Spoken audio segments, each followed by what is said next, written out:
चुनौतीको कार्यविधि निर्वाचन बहस। राष्ट्र, राष्ट्रियता, सभ्यता र संस्कारको सङ्गम बागमती टेलिभिजनको विशेष प्रस्तुति निर्वाचन बहसमा तपाईलाई स्वागत छ। म नरेन्द्र खनाल।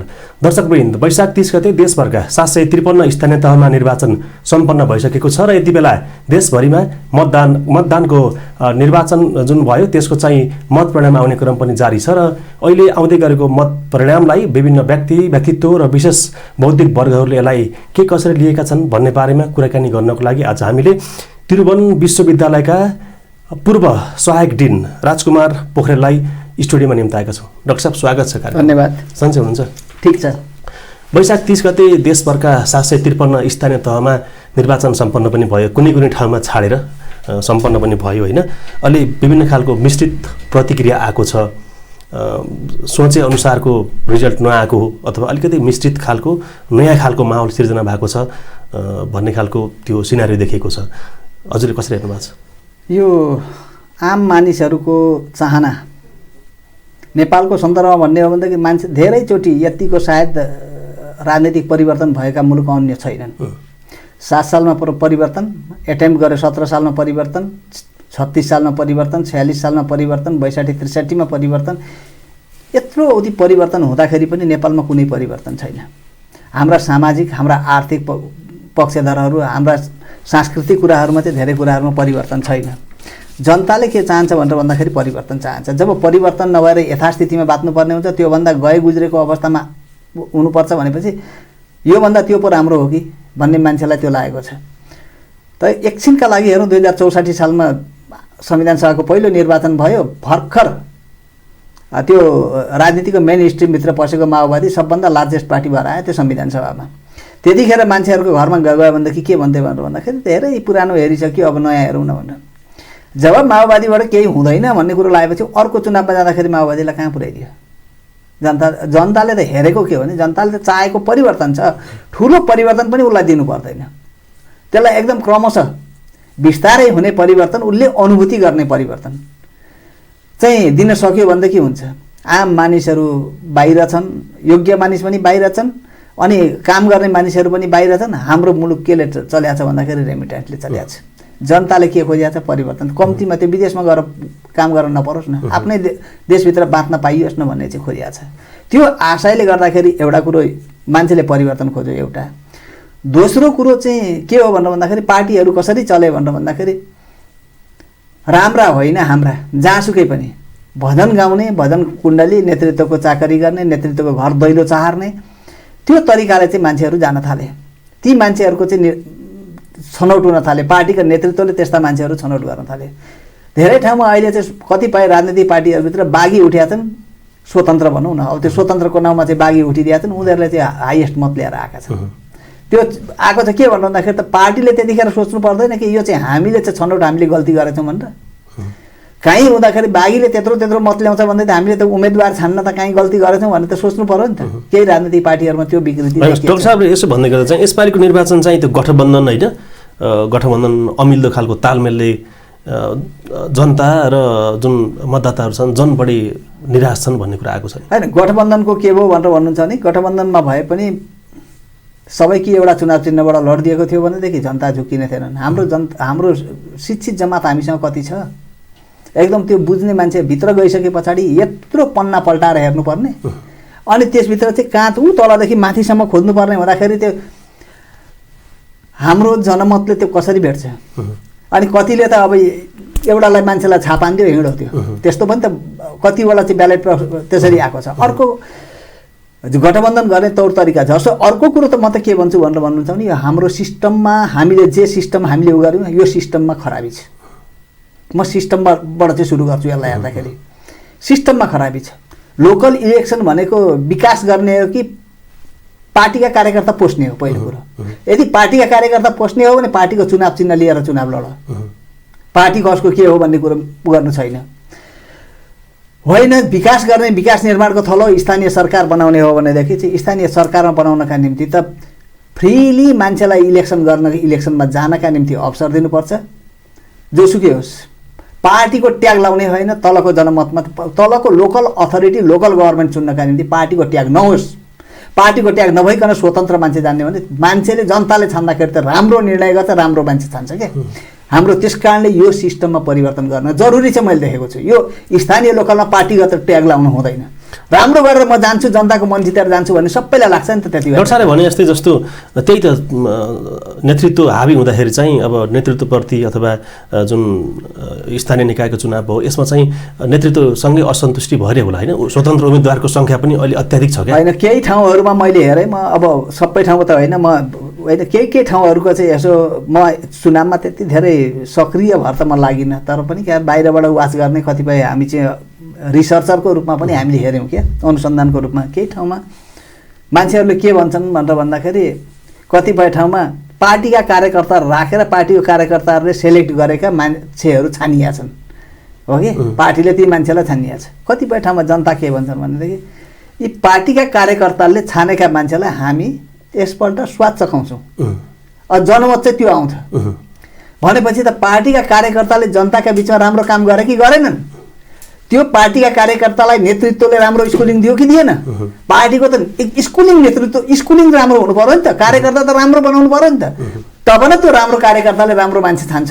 कार्यकर्ताले नै छान्ने हो, कार्यकर्ताकै स्पिरिटमा काम गर्ने हो, पार्टीले नै छान्ने हो। तर पार्टीको कार्यकर्ता कस्ता बनाएको रहेछ त त्यही बुझ्नु पर्यो नि त। त्यो ठाउँमा त मान्छे हार्दैछ, अहिलेको रिजल्टमा हार्दैछन्, त्यस्ता कतिपय ठाउँ देखिया छ। त्यो जसले भनेको छ भनेपछि मान्छेले नयाँ खोजिरहेको छ, नयाँ कुरो चाहिरहेको छ भन्दाखेरि यतिखेर सबै राजनीतिक पार्टीहरूले यो या त्यो जिते भनेर गर्व कसैले गर्नु पर्दैन। गठबन्धनका कारणले कोही ठुला भएका छन्, हेर्नुहोस् आश नगरेको गठबन्धनको कारणले कोही ठुला भएका छन्, कोही हारे भनेर अलिकति मन खिन्न पनि होला। अब तपाईँ एकछिनका निम्ति उदाहरण दिएर भन्छु, योभन्दा अघिल्लो इलेक्सनमा एमाले ठुलो लार्जेस्ट पार्टी थियो, अहिले सेकेन्ड लार्जेस्टमा पुगेको छ होइन। काङ्ग्रेस ठुलो लार्जेस्ट पार्टी हुँदैछ, हामीले त यो देखेका छौँ नि त। गठबन्धन नगरेको भएदेखि काङ्ग्रेस लार्जेस्ट पार्टी हुन्थ्यो कि हुँदैन? त्यो एक ठाउँमा होला। अरू गठबन्धनकोले जसरी लिएर आएको छ त्यो हुन्थ्यो कि हुँदैन थियो होला। अथवा एमाले पनि त्यति हुँदाखेरि म चाहिँ लार्जेस्टै हुन्छ, लार्जेस्टै हो भनेर घमण्ड गरेर बस्ने हो भनेदेखि उसको साइज फेरि पनि उसलाई झार्नका निम्ति अर्को गठबन्धन अर्कोचोटि होला। तर गठबन्धनको स्थिति, गठबन्धनको अवस्था भनेको चाहिँ यो चाहिँ राजनीतिभित्रको विकृति हो, विकृति हो। यो सधैँभरि आउन हुँदैन। अनि लोकल इलेक्सनमा चाहिँ म त अझै के भन्छु भने तलको अथोरिटी राम्रा मान्छेबाट चाहिँ गयो भनेदेखि पार्टीकै होस् न बाबा, राम्रा मान्छे म फलानु पार्टीको होइन भने लोकालिटीमा चाहिँ त्यो लोकालिटीमा त्यो भएन भनेदेखि पार्टी जुनसुकैको होस् न, उसले स्वतन्त्रपूर्वक लड्न पायो भने चाहिँ एउटै पार्टीका 3 जना पनि लड्छन् नि, लड्दैनन् र?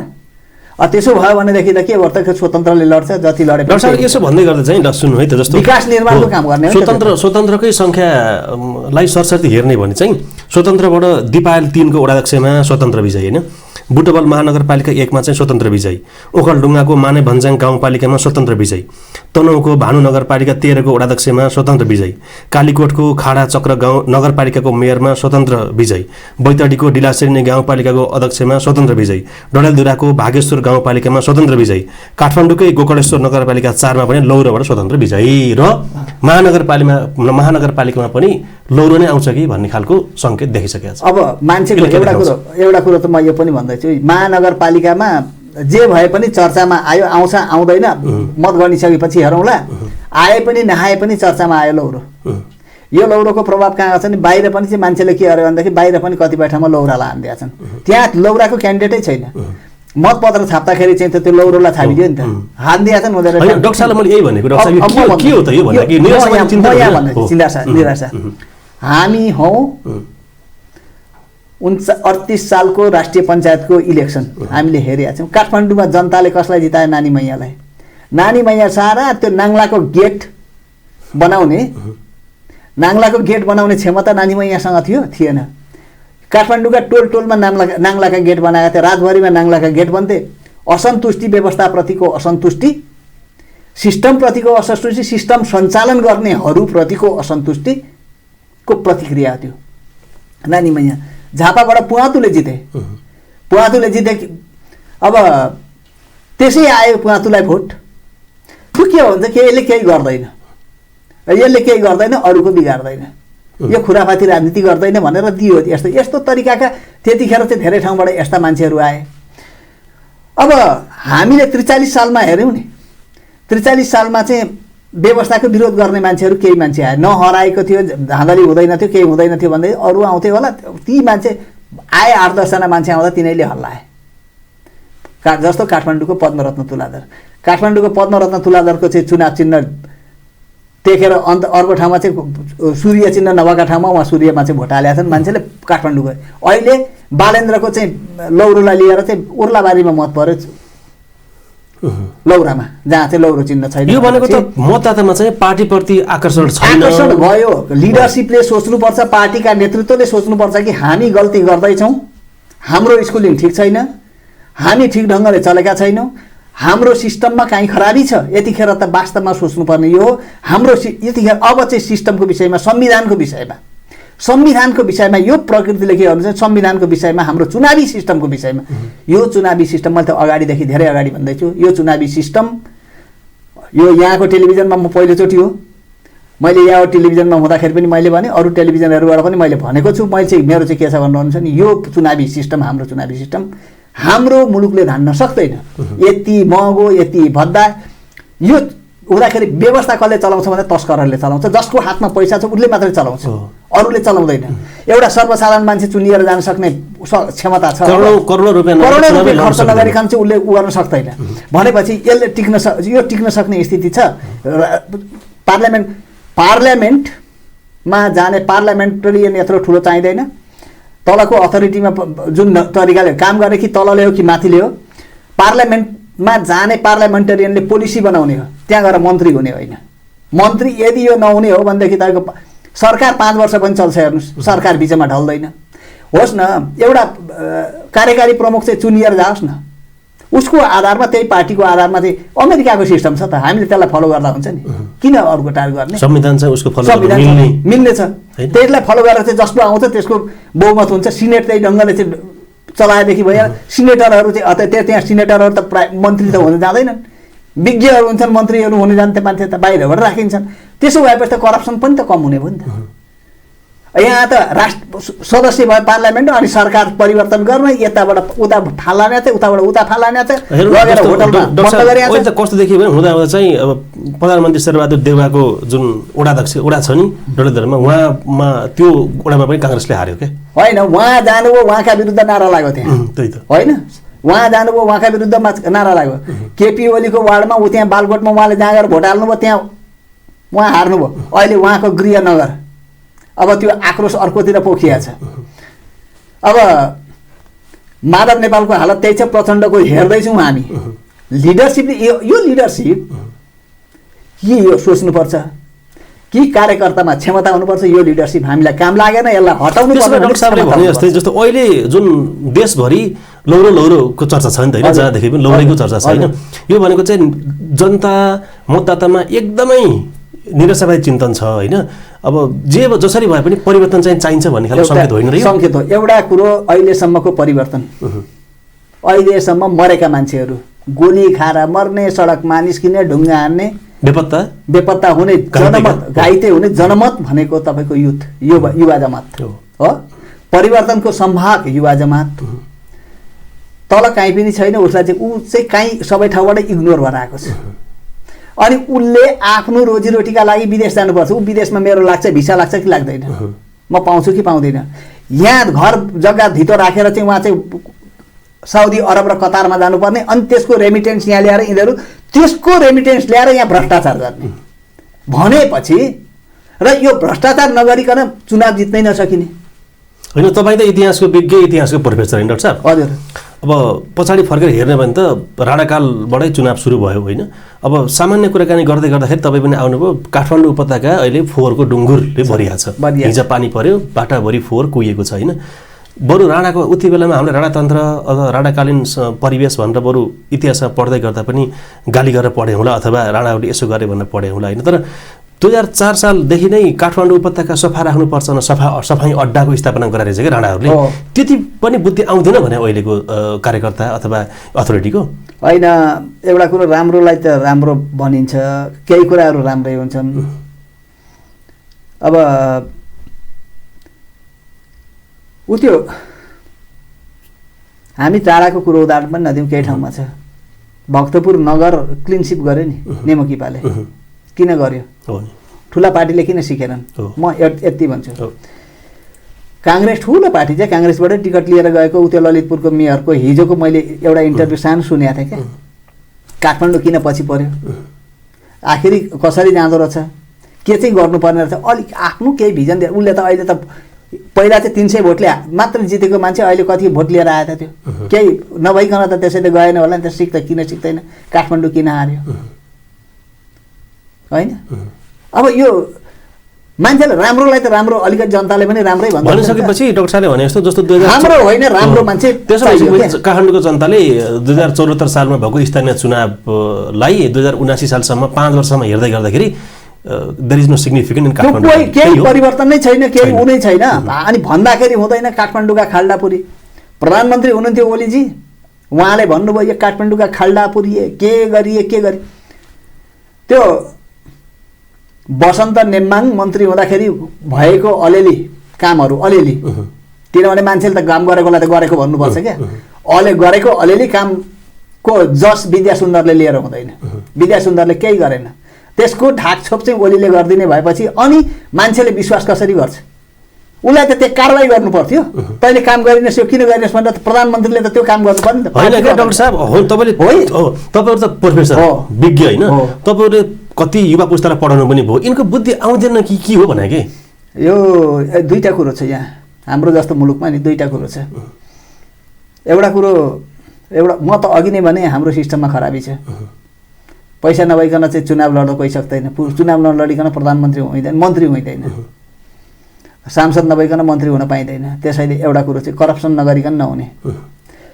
अनि करप्सन गर्दाखेरि त अर्काको पैसा ल्याएर गर्नु पर्यो नि त, अर्काको पैसा कालो धन ल्याएर चाहिँ खर्च गर्नु पर्यो नि त। कालो धन ल्याएर खर्च गर्नु पर्दाखेरि त चलाउने त अर्को हो नि त।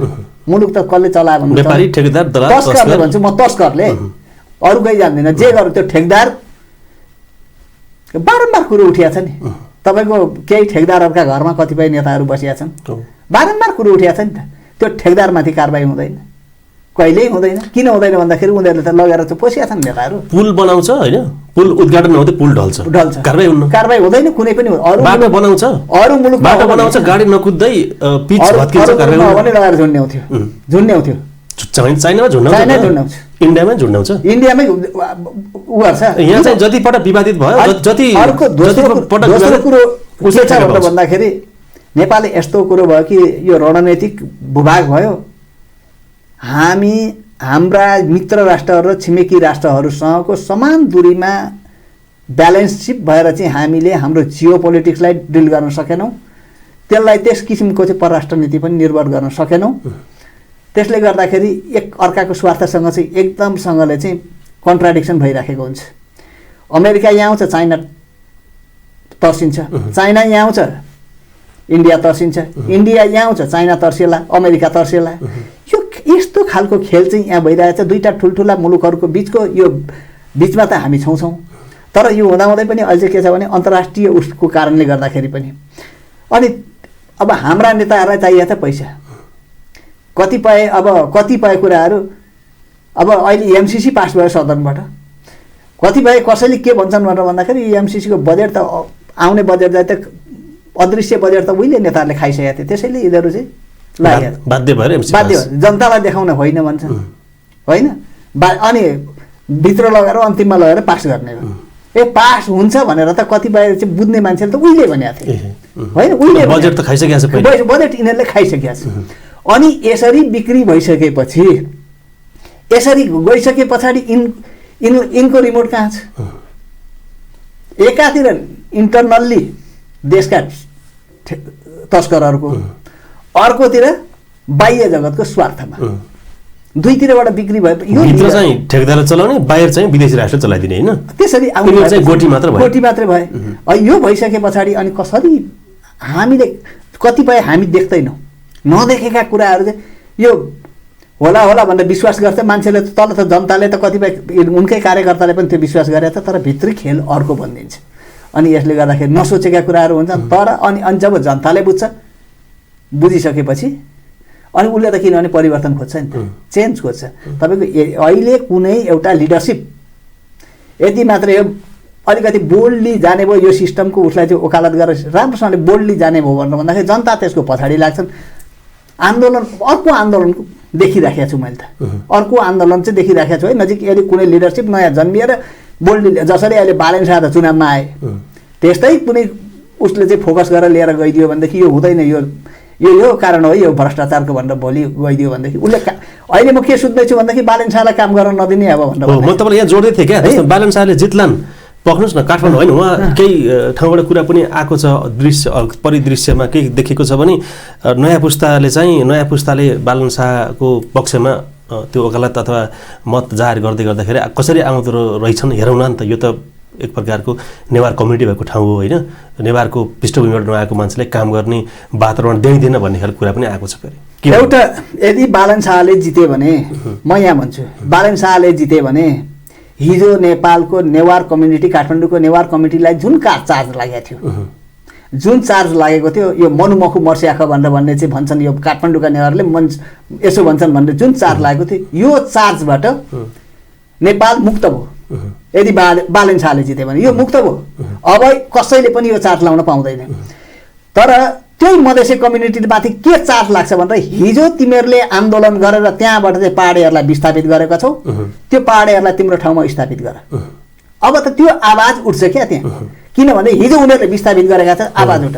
बालेन शाहको जिताइमा त त्यहाँ त्यो रहन्छ नि त। अब जहाँसम्म बालेन शाहले जित्यो भनेदेखि यसलाई काम गर्न नदिने भन्ने जुन साइकोलोजी छ नि त, उसले काम गर्न पाएन, मासमा गएर चाहिँ उसले चाहिँ बोलिदियो यो तरिकाले यसले गर्दा चाहिँ काम गर्न दिएन भनेर भन्यो भनेदेखि उसलाई सपोर्ट गर्ने जनमत कहाँ जान्छ? डाक्टर साहबले हो जनमत सडक गयो भएन नि। डाक्टर साहब यसो भन्दै गर्दा जस्तो नेपालको संविधानमै जस्तो यो भाग 17मा स्थानीय कार्यपालिकामा के भनेको छ भने जस्तो देहायको योग्यता भएको व्यक्ति अध्यक्ष, उपाध्यक्ष, वडाध्यक्ष र सदस्यको पदमा निर्वाचित हुन योग्य हुनेछ। नेपाली नागरिक, बालन शाह नेपाली नागरिक हो होइन, 21 वर्ष उमेर पुरा गरेको, 30 वर्षभन्दा बढी पार गरेको छ। त्यसपछि गाउँपालिकाको मतदाता नामावलीमा नाम समावेश भएको भनेको छ होइन, त्यो भएकै कुरा भइहाल्यो।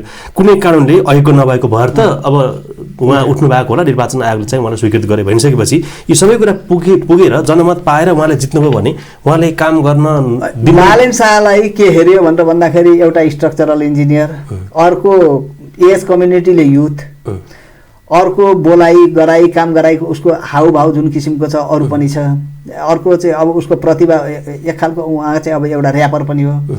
अब मास कम्युनिटी जम्मा गर्नका निम्ति चाहिँ यी कुराहरू धेरै कुराले काम गरेको छ। अर्को सबभन्दा ठुलो काम गरेको बालेन शाह खोजिदिएको कारण के हो भने विद्या सुन्दरले हो। विद्या सुन्दरले काम गरिदिएको हो, त्यो चिरी बाबुको जतिको पनि काम गरिदिएको थियो भने अहिले त मान्छेले त विद्या सुन्दर खोज्थे नि त। र विद्या सुन्दरलाई छानेर ल्याउने, विद्या सुन्दरलाई छानेर के अर्थमा के उसमा चाहिँ एमाले लिएर आयो, के काम गरेको देखेर लिएर आयो, पहिलो कुरो त्यहाँ उठ्छ। त्यही कारणले केशव स्थापितलाई पनि पत्याएन। केशव स्थापितले पहिला गर्दाखेरि केही काम त गरे हो नि त है, हाट्टा हुट्टा केही काम गर्न त गर्ने मान्छे हो। त केशव स्थापितलाई पनि पत्याएन, केशव स्थापितलाई फाल्नुपर्ने के कारण हो भनेर भन्नुहुन्छ भने एमालेको नेतृत्व हो। यहाँ काठमाडौँकोमा रहेको एमालेको नेतृत्वले काठमाडौँका जनतालाई, काठमाडौँको युथ सर्कललाई, काठमाडौँका मान्छेलाई अब यो चाहिँ भेडा बनाउन सकेन। पुरो यही भयो प्रष्ट भाषामा। विद्या सुन्दरको कारणले गर्दाखेरि पनि मान्छेले चेन्ज खोज्यो, अरूले ल्याएको होइन। बालेन शाहलाई अरूले ल्याएको होइन। यदि काम गरिदिएको थियो भनेदेखि बालेन शाह भएर चाहिँ निस्किने त होइन। जहाँ जनताको परिवर्तनको जुन चाहना छ, जे कुरालाई खोजेको छ, भोलि काम गर्न दिएन, उहाँलाई काम गर्न दिएन भनेदेखि त सडक मलाई यो कारणले काम गर्न दिएन, लु तपाईँहरूले मलाई जिताएर पठाएको, म यो कारणले सकिनँ भनेर भन्यो भनेदेखि यो जनमत कहाँ जान्छ? श्रीलङ्कामा प्रधानमन्त्रीको घर जलाए जस्तो जोग जलाउन कसका घर जलाउन जाला फेरि त्यो अवस्था आउँदैन त्यो स्थिति। अहिले मुलुकको आर्थिक अवस्था त्यही तरिकाले जाँदैछ। पेट्रोलको दाम बढाएर 170 पुर्याइसक्यो। यो चाहिँ अहिलेसम्म इतिहासमा नभएको। यसको महँगी अब चारैतिर महँगी बढ्छ, किन भन्दाखेरि ढुवानी खर्च बढेपछि त महँगी बढ्ने भयो। अर्को विकल्प छैन। हामीसँग विद्युत सञ्चार भएको छैन, चल्दैन। यी कुराहरूले गर्दाखेरि यो हेर्नुपर्छ पर्दैन। कति अहिले तपाईँको भन्नुहुन्छ यो बाहिर पढ्न जान्छु भनेर डलरबाट चाहिँ ऊ त्यो जिआरई दिने यो गर्ने विद्यार्थीहरू छन् नि, उनीहरू अहिले पैसा साट्न नपाएर चाहिँ रोकिएर बसेका छन्। हाम्रो खै कहाँ पुग्यो त्यो स्थिति? त्यो रोकिएर बस्नुपर्ने स्थिति किन आयो भनेपछि हाम्रो त्यो चाहिँ विदेशी मुद्राको सञ्चिति कहाँ पुगेछ त?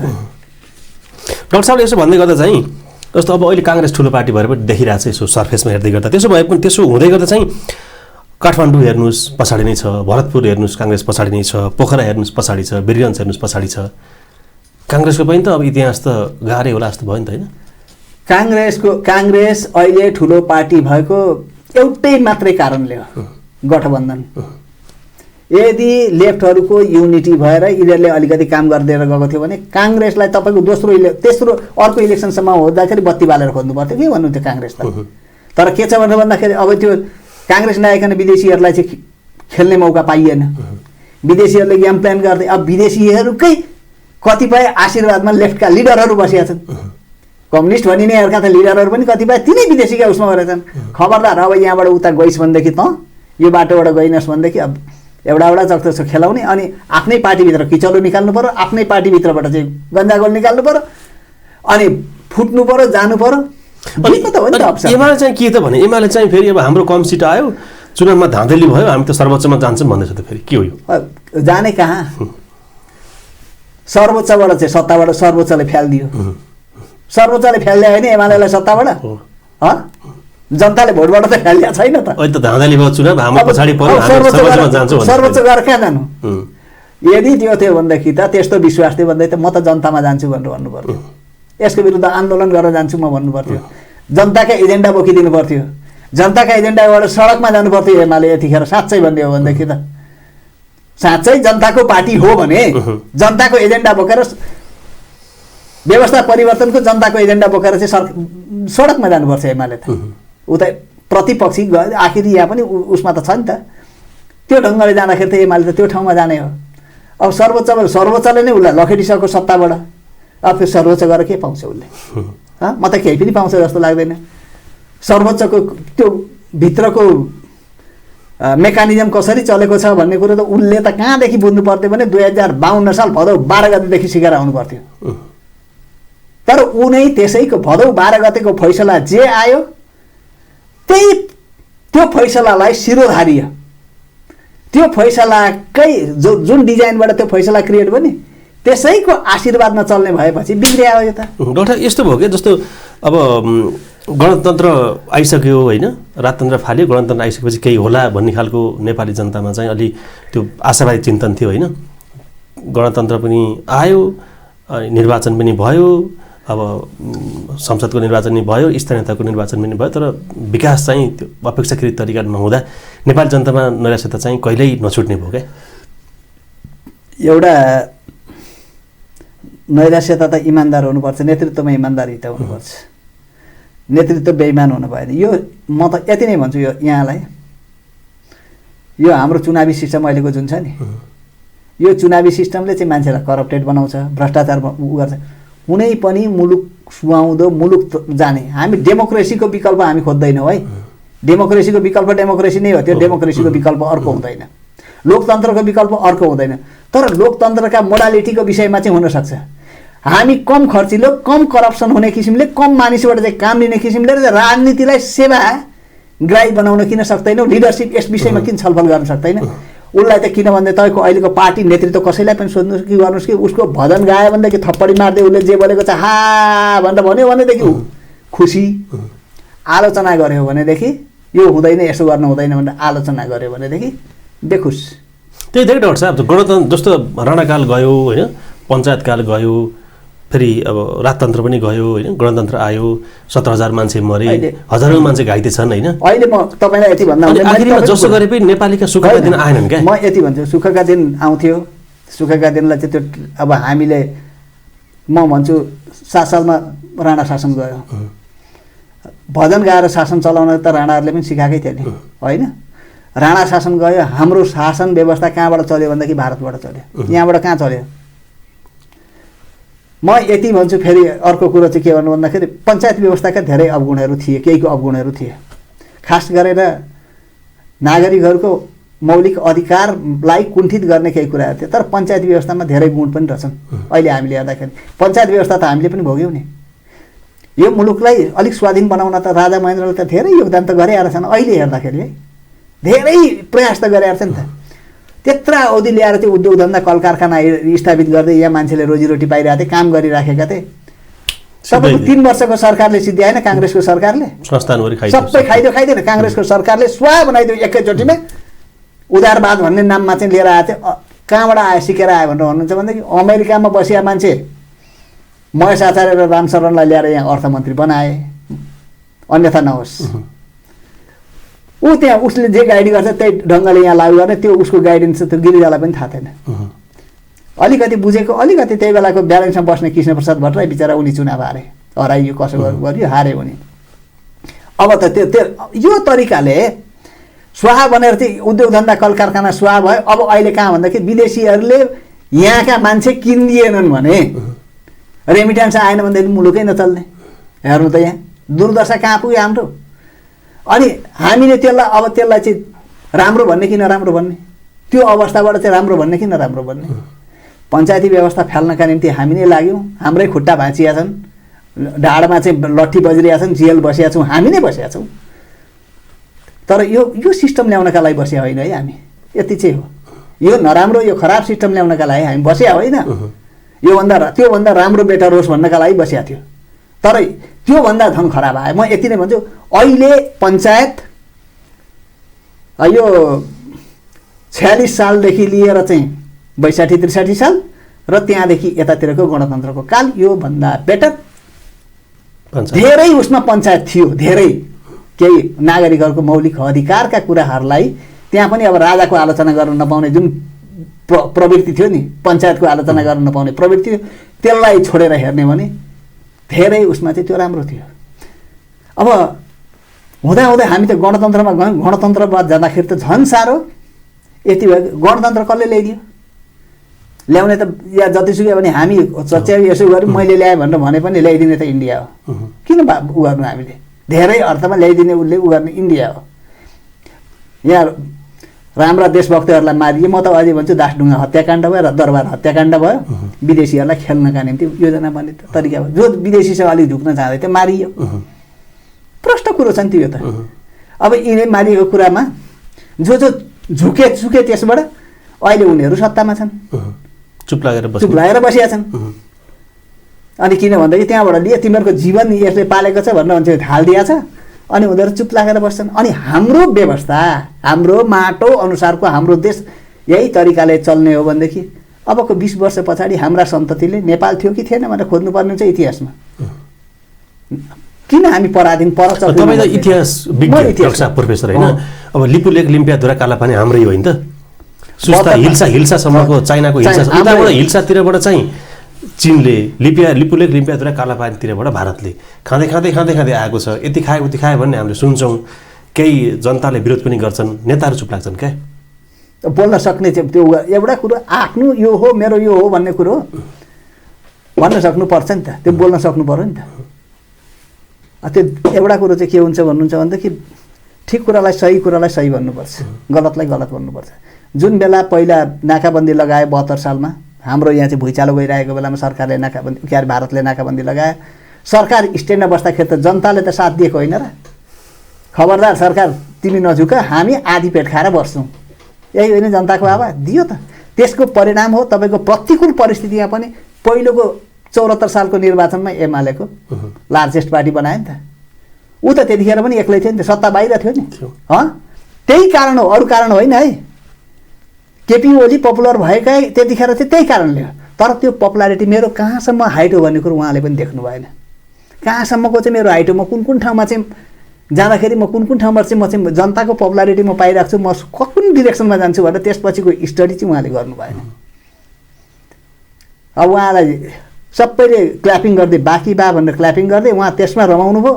त्यो स्टडी, त्यो फ्रेमवर्क स्टडी गर्ने मान्छे हो म, त्यो अन्यथा भन्नु हुँदैन। तर त्यो एउटा अनुसन्धानात्मक स्टडी हुन्छ नि, अध्ययन हुन्छ नि। अब उहाँका अगाडिका मान्छेले पनि, उहाँका नजिक जाने मान्छेहरूले पनि कि पद मात्रै माग्न गए, हाई गरेर चाहिँ ताली बजाइदिए। अनि त्यसो भएपछि त हो म जतिको कोही छैन भन्ने भयो। हुँदा आफ्नो सरकार ढलेको, कहाँ ढल्छ भन्ने कुरो पनि उहाँले भ्यू पाउनु भएन।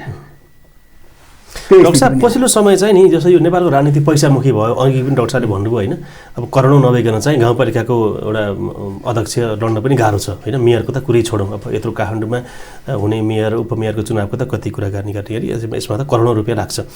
त्यसो गर्दै गर्दा नेपालको राजनीति चाहिँ सधैँभरि पैसामुखी नै यो सिस्टम छौन्जेल छ। म त यो व्यवस्था भन्दैछु नि त, म त तपाईँलाई अघि म भने हाम्रो व्यवस्था, हाम्रा संविधानमा यो यत्र अवधि धेरै सांसद हुनु पर्ने, यत्रो धेरै सरकार हुनुपर्ने काम पनि छैन। केन्द्र सरकार र स्थानीय सरकार भए पुग्छ, बिचको के काम, खोइ के को प्रयोग। तपाईँले यसो भन्दै हुँदैन डाक्टर साहब, जस्तो अहिले चाहिँ अब यो पछिल्लो सिनारीमा त के देख्यो भने स्थानीय तहको चुनावमा भने चाहिँ जस्तो अब गाउँपालिका अथवा नगरपालिका अथवा मेयरकै चुनावमा उठ्नको लागि चाहिँ अब सरकारी कर्मचारीहरूले राजीनामा दिने, प्रदेशका सांसदले पनि राजीनामा दिने, पुलिसका उच्च पदस्थ डिआइजी भएका मान्छेहरूले पनि राजीनामा दिएर स्थानीय तहको चुनावमा लड्ने खालको सिनारी देखेकै हो क्या। के त्यहाँ यो अति पैसाको खाने हुँदो रहेछ क्या? प्रदेशको सांसद सदस्य छ, अब त्यो मात्रै होइन, पार्लियामेन्ट मेम्बर छ।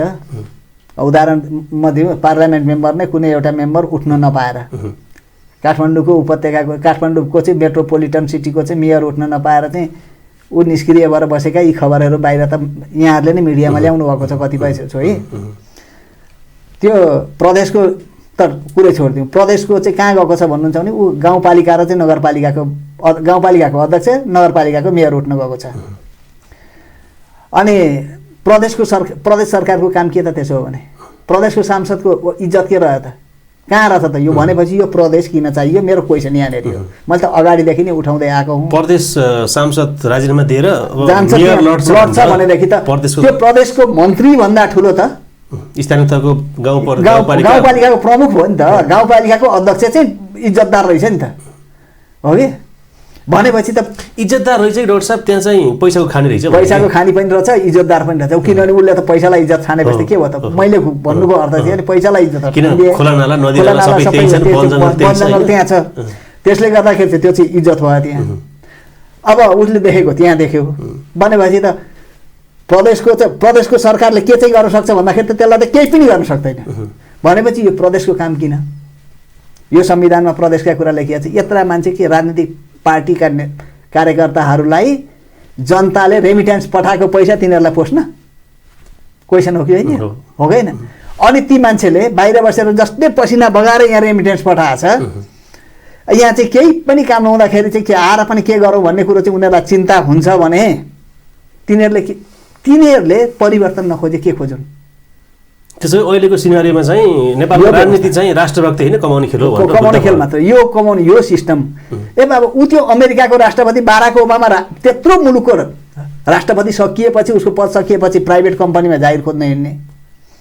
अनि यहाँ चाहिँ हाम्रा चाहिँ राष्ट्रपति जतिजना भए तिनीहरूलाई सबैलाई प्रधानमन्त्री, राष्ट्रपति जति भूतपूर्व भए जतिले तिनीलाई पाल्नु पर्ने।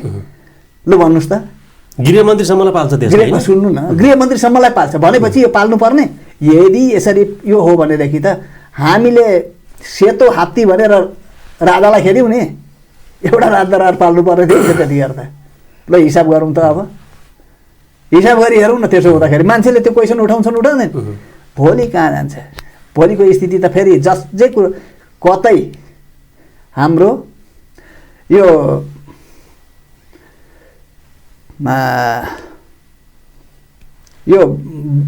ब्रिटिस पार्लियामेन्टमा चाहिँ रिभाइभ भएको थियो नि, कतै त्यो हुने स्थिति त कतै नआओस्। एउटा कुरो है, कतै त्यो स्थिति नआओस्, त्यो इतिहास नदोरियोस्, एउटा हामी कामना गर्छौँ त्यो चाहिँ। तर यिनीहरूको यो व्यवहारले हो भनेदेखि क्रमशः त्यो जनमत, युथ जनमत, ए बाबा हिजो पञ्चायत भोग्या त हामीले मात्रै हो नि, हाम्रो जेनेरेसनभन्दा पछाडिको त पञ्चायत भोग्या छैन नि त। उसले राजतन्त्र भोग्या छैन नि।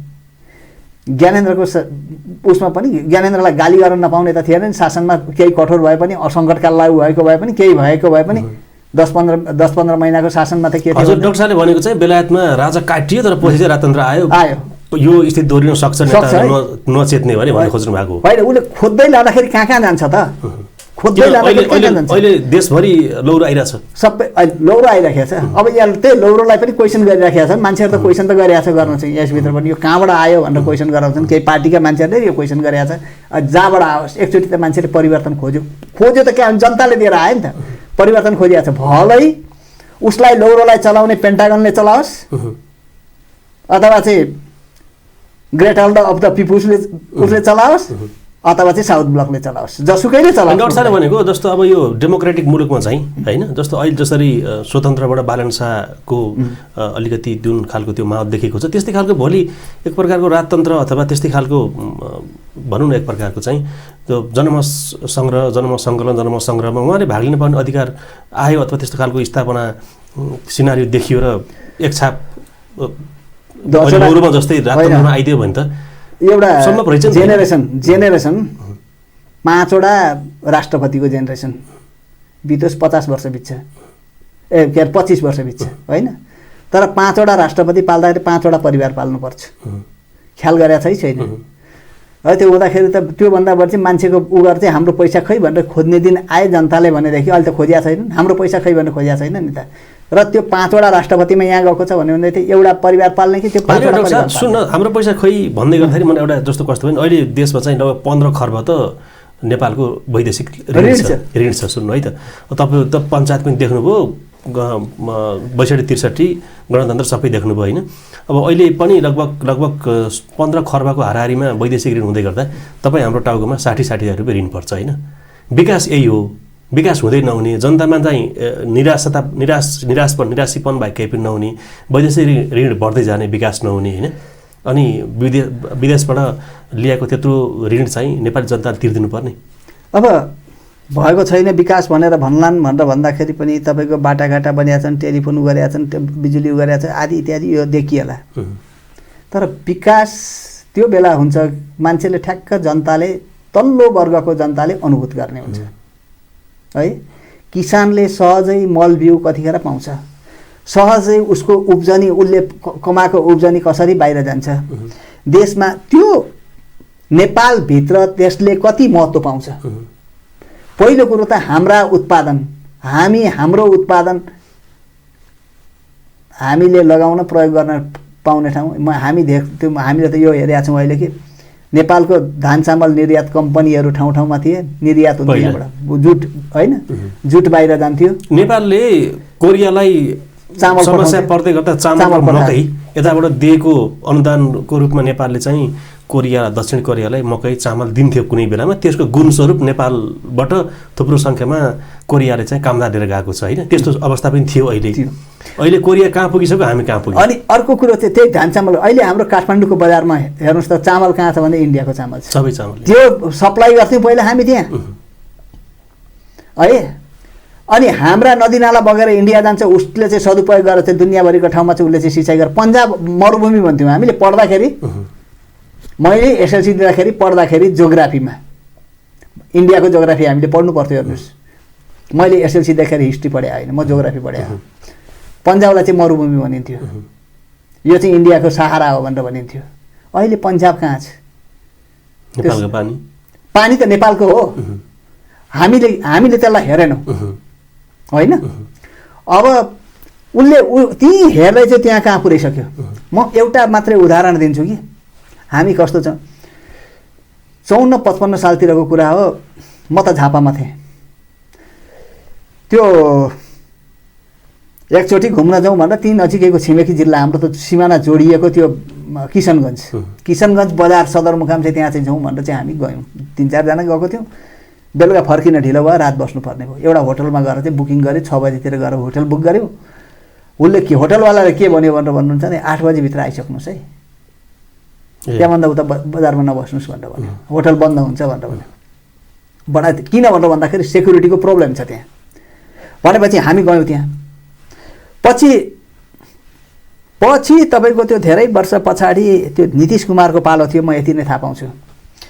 नीतिश कुमारको पाला थियो त्यतिखेर चाहिँ अब नीतिश कुमार आएको अलिअलि चेन्ज भयो के भयो भनेर चाहिँ भन्थे गएर हेर्दाखेरि त बाटा उस्दैछन् ऊ उस्दैछन् के चाहिँ चेन्ज भयो होला भनेर चाहिँ हामीले चाहिँ त्यो चाहिँ अब त्यो केही थिएन त्यही ठाउँमा गएर बस्यौँ हामी फेरि एक रात त्यहाँ बस्यौँ होटलवालालाई सोध्यौँ त्यही होटलमा गएर बस्यौँ 8 बजे आउनुपर्ने होला होइन भनेर भनेको होइन पर्दैन 12-1 बजीसम्म 2 बजीसम्म घुमेर आउनुहोस् न भनेर भनेको अनि अब त क्वेसन उठ्यो कि हामीलाई वाइ किन भनेर भने त अरे अहिले त्यस्तो छैन पहिला जस्तो छैन भनेर भने किन रहेछ भने अब यो त बुझ्नु पऱ्यो भने भोलिपल्ट बिहान हिँड्न हामी चाहिँ बुझ्नका लागि बसेको भोलिपल्ट बिहान बुझ्नु पऱ्यो भने त्यहाँको चाहिँ डिस्ट्रिक्ट मेजिस्ट्रेट भन्छ हाम्रो सिडिओ भने जस्तो त्यो डिस्ट्रिक्ट मेजिस्ट्रेटलाई भेट्न जाउँ भनेर चाहिँ गयौँ दिन्छ दिँदैन एमआरआईले भेट भनेर भने नभन्दै दियो बडा सम्मानका साथ उसले चाहिँ राख्यो अनि नेपालबाट आएको भनेर भनिसकेपछि चिसो चिसो खुवायो अरे उसले राम्रोसँगले राख्यो राखिसके पछाडि यो कसरी हो भन्नु उसले त उसको सुरक्षाको दृष्टिकोणले शान्ति सुरक्षाको दृष्टिकोण जे बुझ्यो त्यही नै गर्यो नि त पहिला शान्ति सुरक्षाको उसलाई चाहिँ बोलायो अरे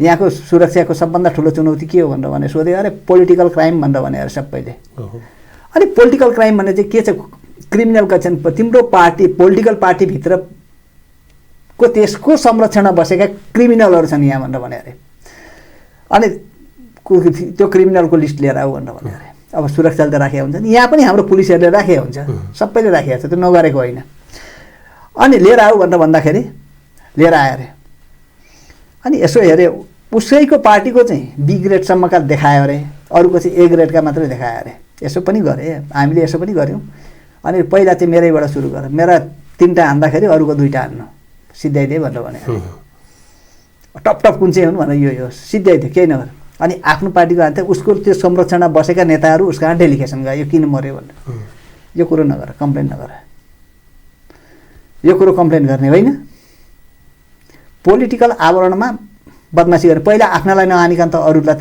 छुनै पाइँदैन किन गर्नु त पहिला आफ्नैलाई हान्ने हो भनेर पहिला आफ्नोलाई हाने अर्का आफ्ना 3टालाई हान्दा अरूका 2टा हान्दाखेरि त भागे सबै हिँडे त अब यसै गरी गर्दै जाँदाखेरि अलिअलि हिर्काउनु थालेको थियो राजनीतिभित्र राजनीतिक आवरण पढेर चाहिँ कहाँ गयो अनि सोध्यौँ हामीले कहाँ गयो भने त्यो त सबै तिम्रा देशमा गयो भन्छ हाँसेर के नेपाल गयो भनेर भन्छ अनि अहिले हेर्दाखेरि त अहिले चाहिँ सम्झिन्छौँ हामी साँच्चै हाम्रै देशमा फसिया हुन् कि क्या हो त्यो सबै जस्तो लाग्छ क्या अनि पार्टीको ऊ लिएर आएर त्यो तस्करले आएर चाहिँ म पार्टीको मान्छे हुँ भनेर भनिसकेपछि त्यो चाहिँ माथि नेतासम्म पुगेको छ ऊ पहुँच बनाएर बसिया छ फटाइ गरिया छ हेर्नुहोस् मन्त्री नै भएन नि मन्त्री भएका छन् राज्यमन्त्री भएन त भएका छन् अब राज्यमन्त्री भयो कि फुल मन्त्री पनि भयो कि त्यो हामीले थाहा नपाएको पनि हुनसक्छ नि त होइन अब साँच्चै त्यही गर्दाखेरि त्यति गर्दाखेरि त्यसैले गर्दा त्यसबाट किन नसिक्ने हाम्रो त्यति नै मात्र सिके पनि त हुन्थ्यो नि भन्छु कहिलेकाहीँ म त विश्व परिवेशसँग तुलना गर्दा नेपाल अहिले पनि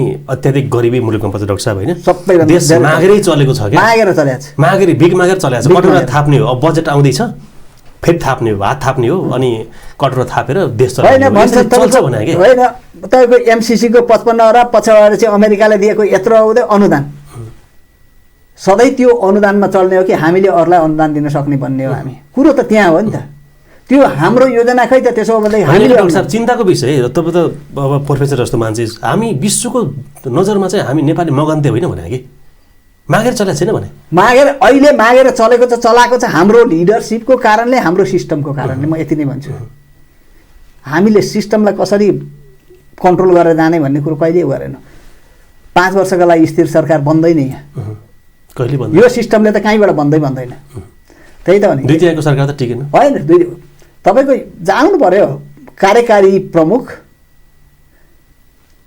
डाइरेक्ट इलेक्टेड भएर आउनु पर्यो अरू होइन अरूको इलेक्सन त्यसैभित्र हुनुपर्छ किन चाहियो धेरै पार्लियामेन्ट्री मेम्बरहरू त्यो पोलिसी बनाउने नियम बनाउने नीति बनाउने तिनीहरूले मन्त्री भएर खान पाएन त्यसो भन्ने जस्तो हामी नेपालको त इतिहास धेरै पछाडि धेरै लामो इतिहास छ होइन नेपालभन्दा पछाडि चाहिँ राजनीतिक यात्रा सुरु गरेका देश कहाँबाट कहाँ पुगिसक्यो क्या इन्डियाको इतिहास पनि त बेलायतले छोडेर गइसकेपछि बेलायतले चाहिँ उपनिवेश छोडिदियो त्यसपछिको इतिहास त हो भारतको वास्तवमा कहाँबाट कहाँ पुगिसक्यो होइन भारत यति 50वटा राज्य थिए हामीले जानेको भारतमा होइन हामीले पढेको भारतमा त्यहाँको इतिहास पढ्दा 50वटा राज्य थिए ऊ त्यो बङ्गाल छुट्टै थियो आसाम छुट्टै थियो बिहार छुट्टै थियो बिहारमा 3वटा राज्य थिए तीभित्र अवध थियो अनि उत्तर प्रदेश अर्कै थियो पन्जाब अर्कै थियो पन्जाबको राजा शक्तिशाली राजा थियो त्यस बेला पनि भारतको युनिफिकेसन त इन्डियाले गरिदिएको। हाम्रो त त्योभन्दा धेरै अगाडि युनिफाई भएको देश होइन। म त्यही त भन्दैछु, हाम्रोभन्दा पछाडिपट्टि इतिहास बनाउँदै गरेका देशहरू कहाँबाट कहाँ पुगिसके, हामी चाहिँ झन्भन्दा झन् पछाडि, झन्भन्दा हाम्रो लिडरसिपको कारण हो। हामीसँग योग्य लिडरसिप, हाम्रो योग्य राजनीति नभएको कारणले हो। हामी कसरी सस्टेन गर्ने, कसरी दिगो तरिकाले चल्ने, कसरी हामी जाने भन्ने कुरामा हाम्रो चिन्ता कहिले भयो? बस हामी यो भएन भनेदेखि हामी चाहिँ टिक्न सक्दैनौँ, हाम्रो बजेट आउँदैन, हामी खान पाउँदैनौँ। एकचोटि चाबुक लागिसकेपछि एकचोटि के ध्वस्त हुन्छ, एकचोटि चाबुक लाग्छ, सबैतिर बन्द होला। उपाय त केही हुन्छ नि। हिजो यो बजेट नआउँदाखेरि के नेपाली जनता भोकै थिए? हिजो मान्छे बाहिर विदेश जान नपाउँदाखेरि के नेपाली जनता भोकै थिए? पुरानो इतिहास हेर्ने भने त नेपालले सबै गाउँभरिका अरबौंको खाद्यान्न निर्यात गर्थ्यो त। होइन, गाउँका बारीहरू अहिले बाँझा छन्, त्यतिखेर कुनै बारी बाँझो थिएन। सबैका घरमा हराभरा नै हुन्थ्यो त्यतिखेर। तर अहिले त सबै बाँझो छ नि त। त्योसँग कम्पिटिसन गर्न नसकेको हाम्रो कृषिले कम्पिटिसन गर्न सकेन, त्यस नै हो। त्यो बाँझो फेरि पनि तपाईँको यो उता हुँदैन नि त। भोकै कसैले मर्नु पर्दैन, त्यही अनुसारले चल्नुपर्ने हुन्छ, त्यही अनुसारले जानुपर्ने हुन्छ। यो म त के भन्छु भनेदेखि यो विदेशी अनुदान। डाक्टर साहबले यसो भन्दै गर्दा अब तपाईँ त विज्ञ पनि पढ्नुभयो होइन? नेपालमा अचाकले भ्रष्टाचार अति भ्रष्टाचार छ। सबै यो भ्रष्टाचारमै सिद्धियो, विदेशबाट आएको पैसा पनि होइन। डोजरे यो अलिकति विकास गर्ने, अब स्थानीय तहको चुनाव हुँदैछ, गाउँमा डोजरे विकास गर्ने, डाँडा काँडामा चाहिँ भ्यू टावर बनाउने, बाटो पुल पुलिसो बनाएको जस्तो देखाउने, अनि 10% काम गर्ने 90% खाने, करप्सनले बिग्रेको एकदम सबै त्यो चाहिँ त अहिले यति म भन्दैछु नि त। मुलुक तस्करले चलाएपछि के हुन्छ?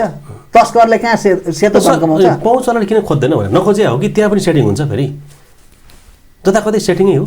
माथि गएको लिडरहरूलाई चाहिँ चुनाव लड्नका निम्ति कमाउनु पर्छ, माथिल्लो पोस्टमा पुग्नको लागि फेरि तल कमाउनु पर्छ। पहिले त्यही पैसा लिएर जान्छ। तपाईँको एउटा राजदूत बाहिर जानु पर्यो भनेदेखि पहिले यो राजदूत भएर जानका निम्ति त्यो पार्टीलाई पैसा बुझाउनु पर्छ, ब्रिफकेस बोकेर पहिले जानुपर्छ। अनि त्यसपछि चाहिँ तपाईँको चाहिँ पार्टीलाई ब्रिफकेसबाट बोकेर पैसा बुझाउनु गएपछि त्यो ब्रिफकेस कसले दिन्छ भनेर भन्दाखेरि त्यो पनि उसको आफ्नो त बुत्तामा हुँदैन नि त। त्यो दिने अर्कै आउँछ। अनि त्यो राजदूतले के गर्छ? अब अहिलेको यति बेला चाहिँ अब अहिलेको विकासकै कुराकानी गर्ने भने डाक्टर साहब, जस्तो अब असार सिजन लाग्न थाल्यो। अहिले चाहिँ मैले अघि यसो पढेको असार मसान्तसम्म अझै 2 खर्ब 22 अर्ब विकास बजेट बाँकी छ क्या। भनेको 2 खर्ब 22 अर्ब खर्च गर्न बाँकी छ। अब असार सिजन सुरु हुन थाल्यो, अब चाहिँ बाटोमा अलकत्र पोख्ने, बाटो बनाउने अब सुरु भयो क्या। अब त्यति नगरेदेखि त्यो फेरि बेला भत्किँदैन, अर्को लागि त्यसैका लागि बजेट छुट्याउन पाइँदैन होइन। यति अब व्यापार घाटा छ। 15 खर्ब चाहिँ वैदेशिक ऋण छ हाम्रो होइन। अनि युवा जमात खाडीमा छ, तपाईँ हामीले ट्याक्स तिरेका छौँ काम गरे बापत। अनि यति दुःख गरेर चाहिँ सञ्चय गरेको पैसा यो असार सिजनको यो भेलमा चाहिँ एउटा तरिका के रहेछ भन्नुहुन्छ भनेदेखि यो युवा जमात खाडीमा थिएन, अरबमा थिएन, कोरियामा थिएन, यो युवा जमात थिएन भनेदेखि यिनीहरू अहिले जो सत्तामा बसेका छन् यिनीहरू यो यसमा बस्न पाउने नै थिएनन्। यिनीहरू नै आफै इन्डियामा हुन्थे, कतातिर हुन्थे, कता प्रवासी हुन्थे कि के हुन्थे। किन भन्दाखेरि त्यसले त मुभमेन्ट गर्थ्यो, अर्को तरिका आउँथ्यो नि त। अनि खेल्नेहरू बाहिर बसेर खेल्ने, खालि त्यो युथ सेक्टरलाई भड्काउनैका लागि चाहिँ यो चाहिँ वैदेशिक रोजगारको प्रोग्राम ल्याए जस्तो लाग्छ मलाई। डाक्टर साहब, तपाईँहरू त अब जस्तो होइन अब प्रोफेसर विज्ञ जस्तो मान्छे, अब नेपाल साँच्चै राम्रो देश बनाउन सक्ने खालको बौद्धिक जमात पनि छ नि नेपालमा, छैन भने कि त्यो चाहिँ किन माथि आउँदैन? बौद्धिक जमात तपाईँहरू जस्तो मान्छे राजनीतिमा किन नआउने भने कि योग्य मान्छे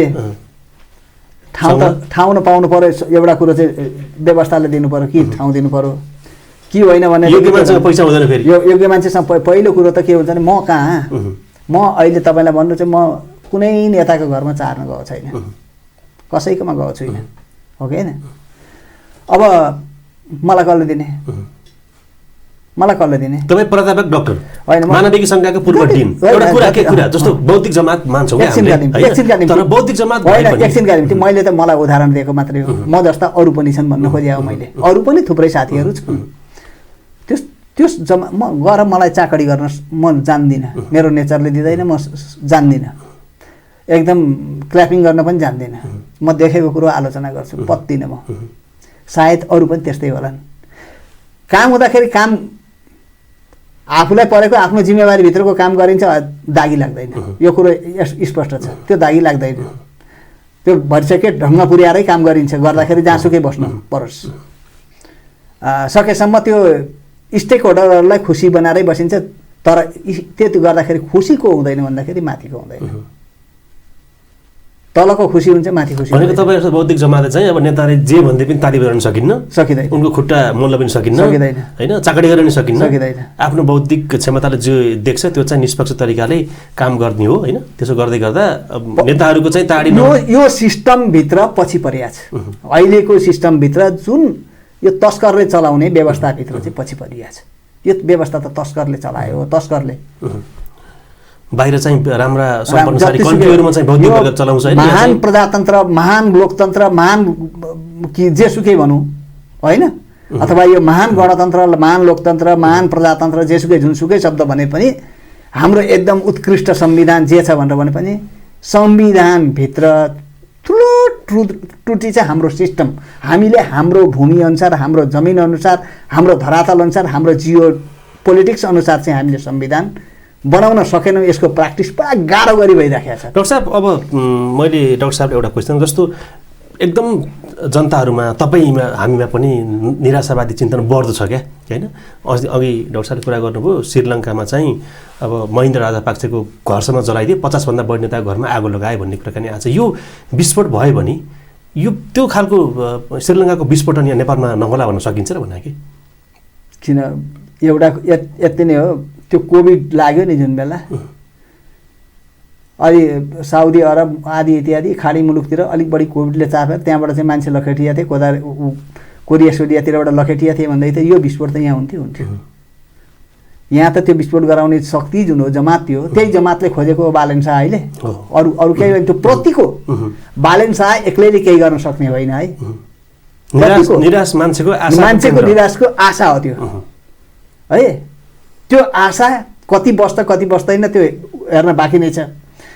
किन भन्दाखेरि कहीँबाट पनि कतैबाट पनि चुकेन। पहिला आएको थियो तपाईँको रविन्द्र मिश्रको एक समय चर्चा चल्यो अलिकति, तर रविन्द्र मिश्रको अब बीबीसीमा बसेर काम गर्दाखेरि केही कुराहरूको डिबेटेबल कुराहरू आए होइन।